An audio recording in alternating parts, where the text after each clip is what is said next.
नरेंद्र मोदी आज सोच रहे होंगे कि 400 पार पर अगर होते तो शायद ये दिन नहीं देखना पड़ता। संसद के अंदर प्रधानमंत्री नरेंद्र मोदी, उनको लेकर के नारे लगे, वोट चोर गद्दी छोड़। जैसे ही प्रधानमंत्री नरेंद्र मोदी वो संसद के अंदर एंट्री करते हैं, नारे लगने लगते हैं। पूरा विपक्ष खड़ा होकर के नारे लगाता है, वोट चोर गद्दी छोड़। और उसके बाद में राज्यसभा में जब अमित शाह बैठे हुए थे तो उस वक्त में नारे लगे, तड़ी पार गो बैक। शायद इसको आप 240 का करंट कह सकते हैं। अगर आज 400 सीटें बीजेपी के पास में होती, मुझे लगता है कि बीजेपी को इतने बुरे दिन नहीं देखने पड़ते जो आज हुआ है। समस्याएं और व्यापक जनहित के मुद्दों पर उनकी समस्याएं और व्यापक जनहित के मुद्दों पर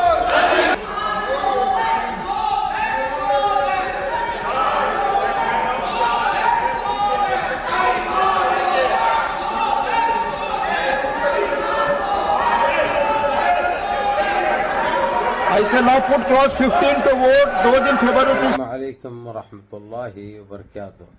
अज़ीज़ान मिल्लत इस्लामिया, आप तमाम उम्मती को वफ़सल की तरफ से सलाम अर्ज़ है। घर में बैठी पर्दानशीन इज़्ज़तदार माँ और बहनों को वफ़सल की तरफ से सलाम अर्ज़ है। बहरहाल बहरकैफ़ अल्लाह से उम्मीद है आप लोग खैरियत से होंगे, अल्लाह की हिफाजत में होंगे।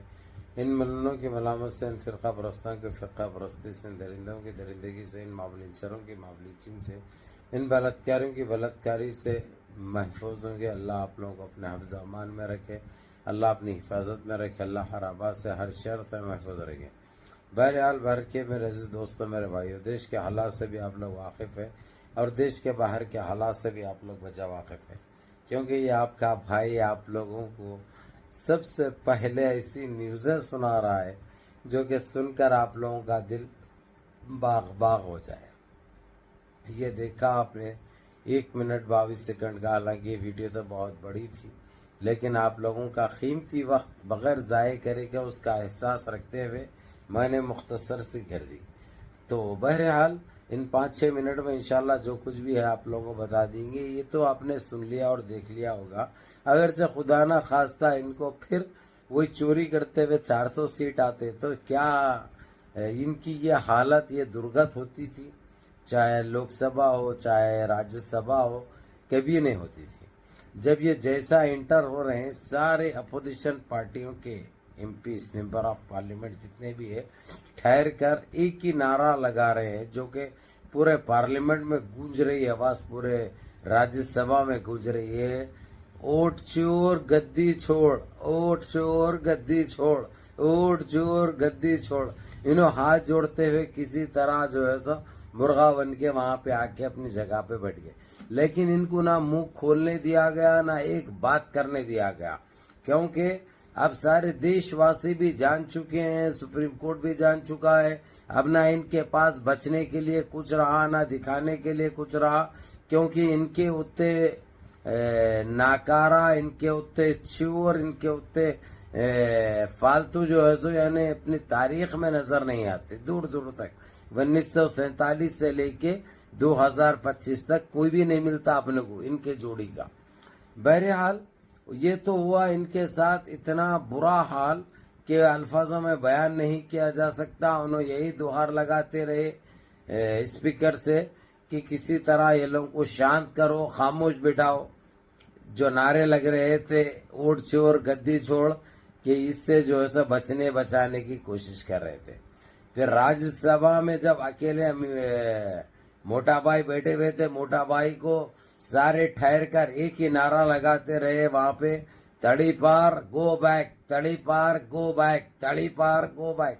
यानी इससे ही अंदाज़ा लगा लो कि क्या हकमत अमली चल रही है, इनको कैसे कैसे दिनों से गुजरना पड़ रहा, इनके साथ क्या सुलूक हो रहा और कैसा सुलूक हो रहा, और इसके जिम्मेदार कौन है ये आप लोग अच्छी तरह जानते हैं।